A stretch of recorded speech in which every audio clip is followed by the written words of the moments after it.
இன்றைக்கு தம்பிகள் வரும்போது சொன்னார்கள், ஒரு தனியார் தொலைக்காட்சி எடுத்த சர்வேயில் தமிழ்நாட்டின் 3வது பெரிய கட்சி விடுதலை சிறுத்தைகள் கட்சி என்று சர்வே சொல்லுவார்கள். நாங்க தனியா நின்று ஓட்டு வாங்காமல் இருக்கலாம், ஆனால் தமிழ்நாடு எங்கள் பக்கம் இருக்கிறது. தமிழ்நாட்டு மக்கள் விடுதலை சிறுத்தைகளை ஏற்றுக்கொண்டிருக்கிறார்கள், அங்கீகரித்திருக்கிறார்கள். நாங்களா சொல்ல மாட்டோம், நாங்க தான் அடுத்த முதலமைச்சர். காலம் சொல்லும், மக்கள் சொல்வார்கள். இந்த தகுதி விடுதலை சிறுத்தைகளுக்கு உண்டா இல்லையா என்பதை மக்கள் தீர்மானிப்பார்கள்.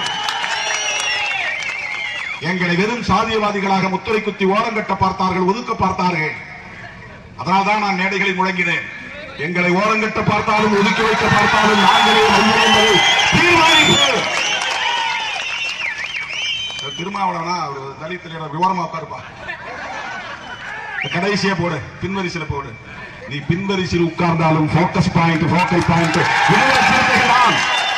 நீ ஒரு ஓரமாக உட்கார வைத்தாலும் கேமராவின் போக்கல் பாயிண்ட், மையம் என்பது விடுதலை சிறுத்தைகள் தான். இதை நான் கர்வத்தோடு சொல்லவில்லை, மக்களின் நல்லாதரவோடு சொல்லுகிறேன், மக்களின் மீது வைத்திருக்கிற நம்பிக்கையின் அடிப்படையில் சொல்லுகிறேன். ஏனென்றால் எங்களுக்கு தற்காலிக ஆதாயங்களில் ஒருபோதும் ஈடுபாடு கிடையாது. இந்த நாட்டு மக்களின் நலன்கள் முக்கியம்.